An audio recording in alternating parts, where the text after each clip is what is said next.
Also learning more this morning.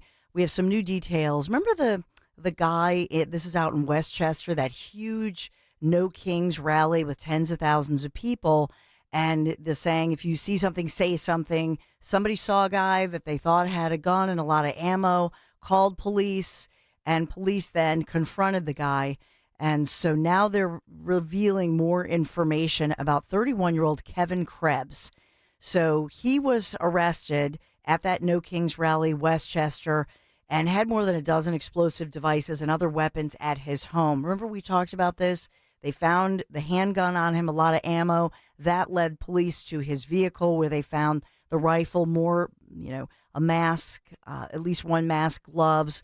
That led them to then get a search warrant of his home in Malvern. And he had that tack vest and layers of clothing on.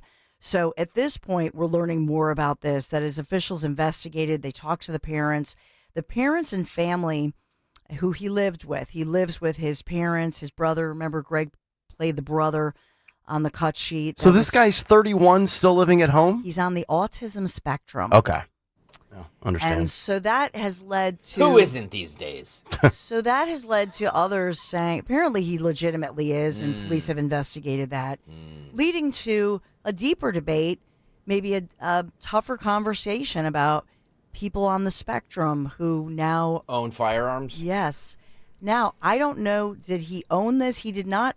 There are conflicting reports as far as, because in Pennsylvania, our Constitution and the Commonwealth is very, it's actually just says you have a right to bear arms, if you've ever read that. So there's a debate now within the gun community saying, well, you don't have to have this or that license, this and that. But this individual definitely was, according to the authorities, all the doctors and all of that, on the, has autism. The problem is that the autism spectrum, as they say, has been broadened so much by the medical community that, more people now have, quote unquote, autism. So it's the new mental health? Yes. Yeah. Everybody's got mental health. What really should happen is the parents should step in and be like, hey, little Johnny, maybe if you're going to live in this house, you're not going to have guns or whatever. It should be the parent's responsibility if he's really that, if he really needs that much care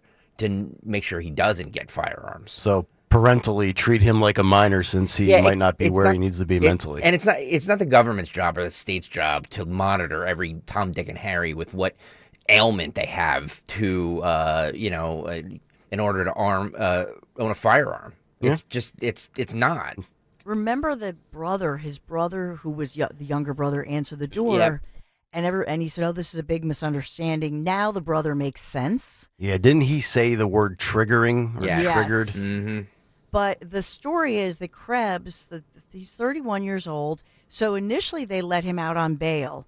Then when they searched the home and they reevaluated this, he's now behind bars in prison, awaiting a preliminary hearing, which is July 3rd next week, and charged with not only unlawful possession of weapons of mass destruction, but possessing an instrument of crime, a whole slew of other related charges. So his bail and everything has been denied, and they're holding him.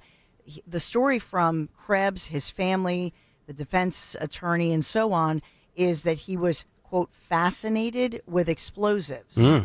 Okay, he was basically a pyromaniac. He actually had more weapons of mass destruction than Iran did. Oh, yeah. Ouch. That's a good one. I'm going to save that for next week myself. So in this one, they continue to investigate, but I think it has certainly opened up a broader debate. I think that's a mild statement. Sure. Here.